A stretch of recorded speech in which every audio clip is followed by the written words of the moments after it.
Okay, now this is homoleptic complex and heterolactic complex. Actually, some complex which are said to be homolactic and some complexes which are said to be heterolactic complex. For example, suppose this is one of the complex whose formula is given like this, and this is another complex whose formula is given like this.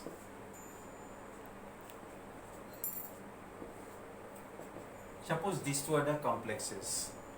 Now here, as you know, cobalt is the central methyl atom. Here also cobalt is the central methyl atom.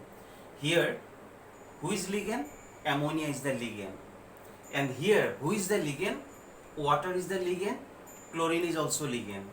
Now, if the complex contain only one type of ligand, that type of complex is called homolactic complex.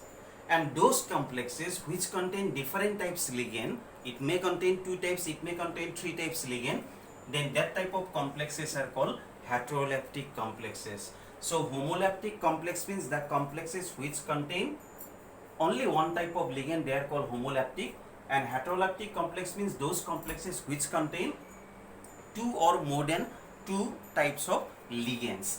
So I think you can write the definition. Those complexes which contain only one type of ligand, they are called homolactic complex, and those complexes which contain more than 2 types of 2 or more than 2 types of ligand, they are called heterolactic complex. This is one example of homolactic and this is one example of heterolactic complexes. When you draw the complexes, when you naming the complexes, number of complexes you will get.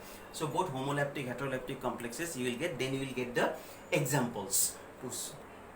Okay, now as you have got what are ligands, what are the types of ligands, everything you have got. Now we'll do the naming of the complex. Actually you have to write the IUPAC name of the complexes. So how to write the IUPAC naming? In exam you will get minimum 2 complexes in which you have to write the IUPAC naming.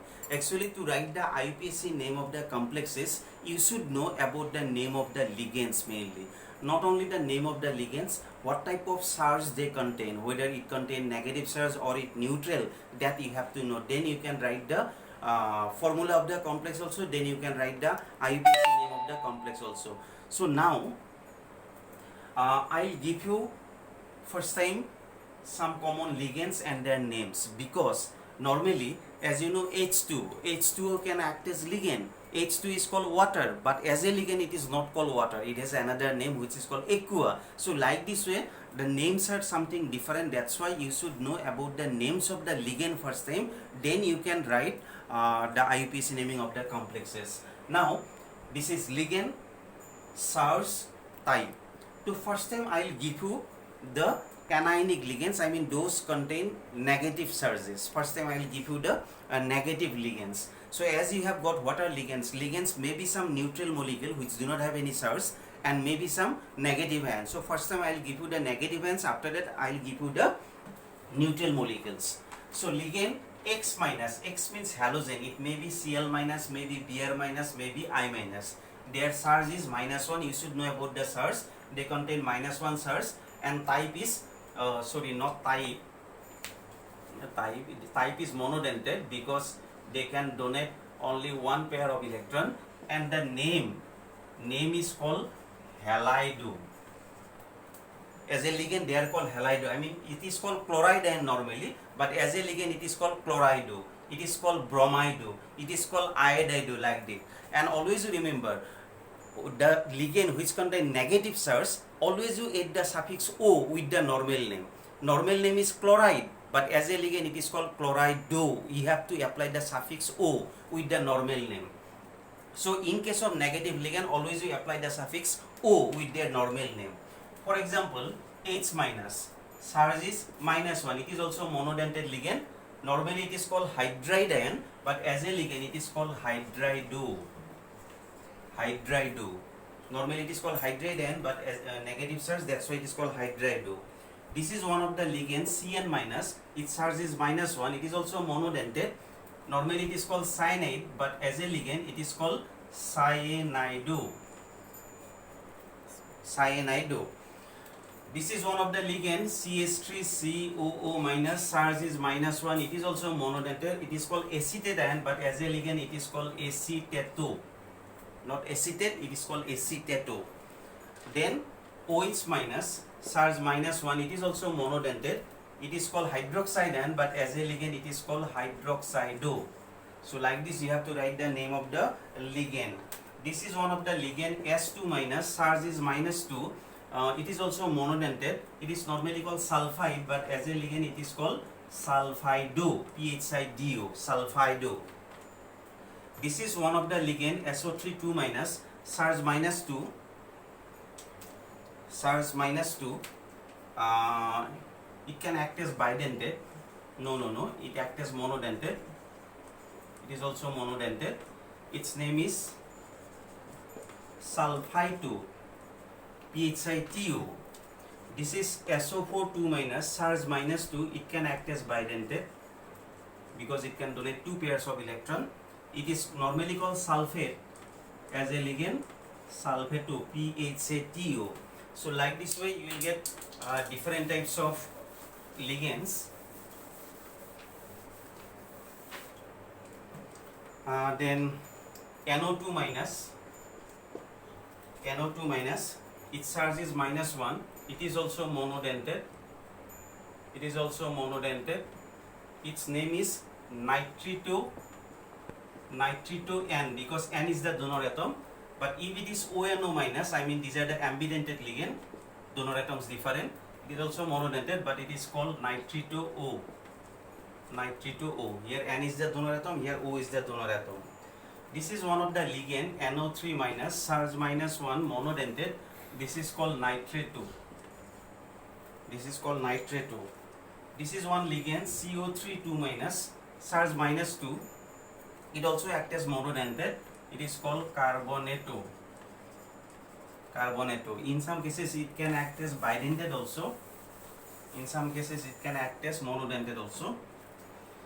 Then NC minus, I have given Cn minus, NC minus charge -1, monodentate. It is called isocyanide.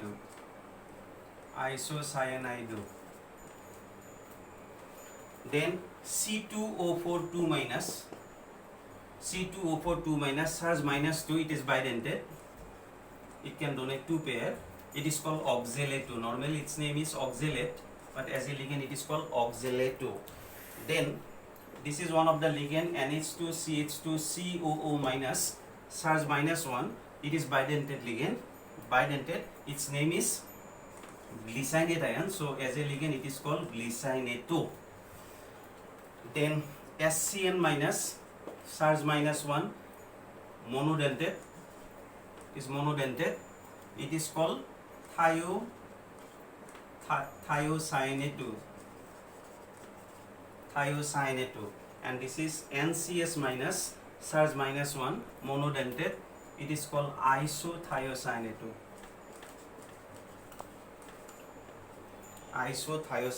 These are the common ligands which are normally used in complexes. Now I give you some neutral ligand. For example, water. It do not have any charge, monodentate. Its name is called aqua, aqua. NH3, no charge, monodentate. Its name is amine, AMMINE. Normally it is called ammonia, but as a ligand, amine.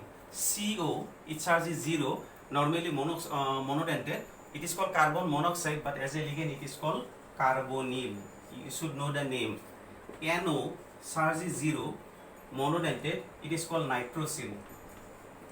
Normally it is called nitric oxide. Here nitrosyl. And this is already you have got NH2, CH2, CH2, NH2. No charge, charge 0. It is bidentate.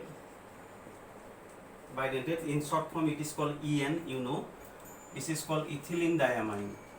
Ethylene single M, diamine. This is one of the neutral ligand, PH3, monodentate. It's called phosphine.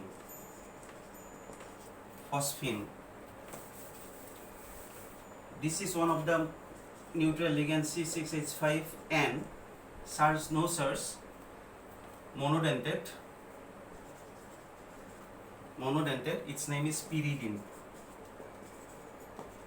So like this way you will get number of ligands, and if you get some another ligands, then you can ask me, oh, what is the name of this ligand. So these are the common ligands which you will get in complexes. Now you can write the IUPAC naming of the complexes. Thank you.